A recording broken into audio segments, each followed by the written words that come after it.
आज हम पढ़ते हैं रासायनिक संयोग के नियम। 18वीं शताब्दी के अंतिम चरण तक वैज्ञानिक यौगिक की रासायनिक रचना में मात्रात्मक विश्लेषण के महत्व से भली भांति अवगत हो गए थे। इसी कारण ज्ञात गुणात्मक रसायन की मात्रात्मक विधि से सत्यता प्रस्थापित करने के प्रयास किए गए। डाल्टन के परमाणु सिद्धांत के पूर्व रसायनज्ञों को अणु अथवा परमाणु का ज्ञान नहीं था। फिर भी यौगिक किस प्रकार से बनते हैं इसका अध्ययन उन्होंने किया था।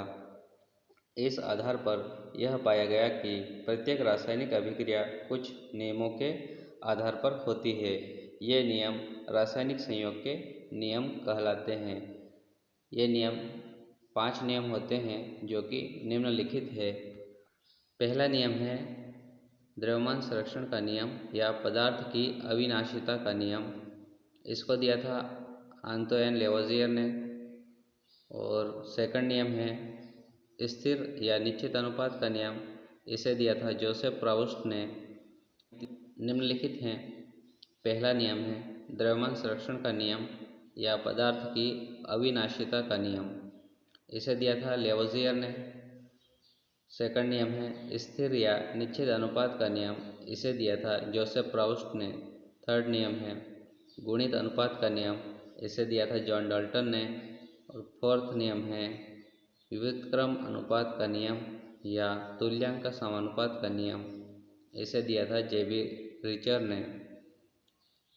पांचवा है गेलुशाक का गैस आयतन संबंधी नियम। इसे दिया था गेलुशाक ने। अब हम इन नियमों को बारी बारी से एक एक करके देखते हैं।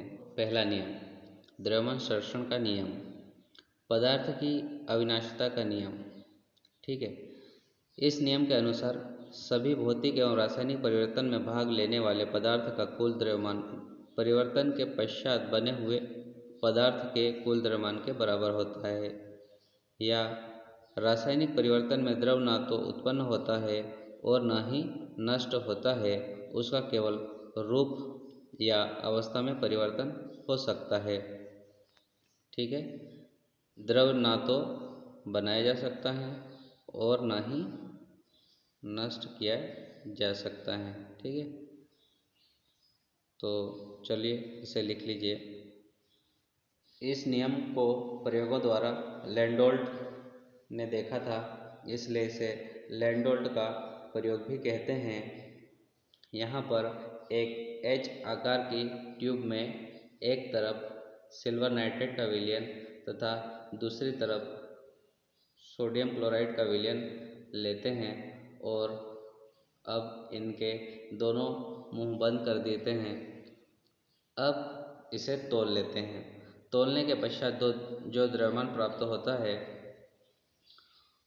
वह नोट कर लेते हैं। इसके पश्चात इस नलिका को उल्टा करके घुमाते हैं और दोनों विलयनों को मिला देते हैं। इसके बाद जो प्राप्त होता है हमारा सिल्वर क्लोराइड तथा सोडियम नाइट्रेट, और इसके पश्चात रिएक्शन होने के पश्चात जब तोला गया तो पूर्व का द्रव्यमान और रिएक्शन होने के पश्चात का द्रव्यमान दोनों ही बराबर मात्रा में थे। निश्चित अनुपात का नियम। इस नियम के अनुसार रासायनिक यौगिक में उनके अवयवी तत्व भार की दृष्टि से सदैव एक निश्चित अनुपात में रहते हैं, अथवा दूसरे शब्दों में एक शुद्ध रासायनिक यौगिक सदैव समान तत्वों से मिलकर बनता है जिसमें तत्व द्रव्यमान के आधार पर निश्चित अनुपात में परस्पर संयोजित रहते हैं।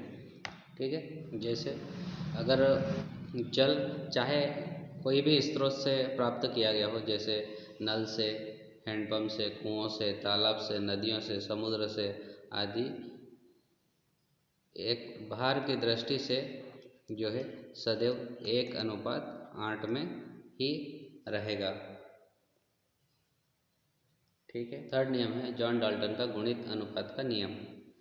इस नियम के अनुसार जब दो तत्व आपस में संयोग करके दो या दो से अधिक यौगिक बनाते हैं तो एक तत्व के भिन्न भिन्न द्रव्यमान जो दूसरे तत्व के निश्चित द्रव्यमान से संयोग करते हैं परस्पर एक सरल अनुपात में होते हैं। यहाँ पर हम देखेंगे नाइट्रोजन के विभिन्न ऑक्साइड जिसमें नाइट्रोजन की निश्चित अनुपात होता है, किंतु ऑक्सीजन का भिन्न भिन्न अनुपात होता है और यह एक सरल अनुपात प्राप्त होता है।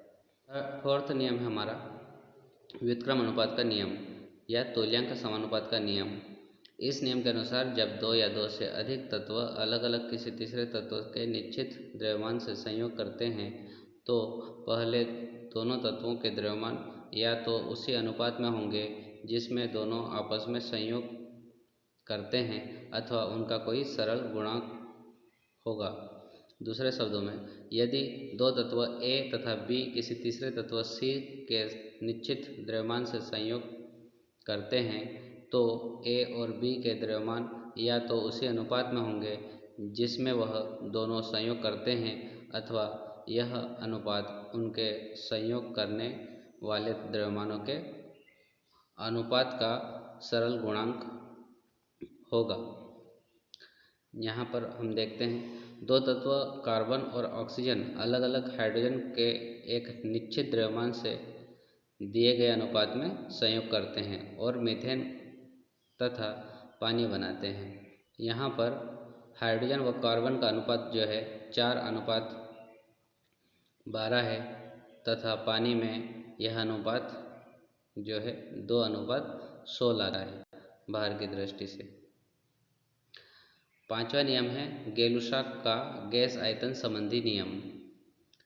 इस नियम के अनुसार जब गैसें आपस में रासायनिक संयोग करती हैं तो उनके आयतनों में सरल अनुपात होता है और यदि उनके संयोग से बने उत्पाद भी गैस ही हो तो उनका आयतन भी अभिकारक गैसों के आयतन के सरल अनुपात में होता है जब सभी आयतन समान ताप तथा दाब पर नापे जाए।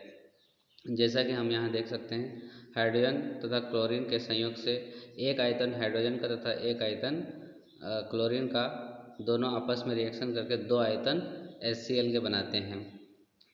अतः इनका सरल अनुपात जो है 1:1:2 का सरल अनुपात प्राप्त होता है। यहाँ पर नाइट्रोजन और हाइड्रोजन आपस में संयोग करते हैं तो दो अणु अमोनिया के बनाते हैं। ठीक है, यहाँ नाइट्रोजन का 1 और हाइड्रोजन का 3 अनुपात मिलकर अमोनिया के 2 अनुपात या 2 अणु बनाते हैं और यह इनका सरल अनुपात होता है। उपयुक्त उदाहरणों से नियम की पुष्टि होती है।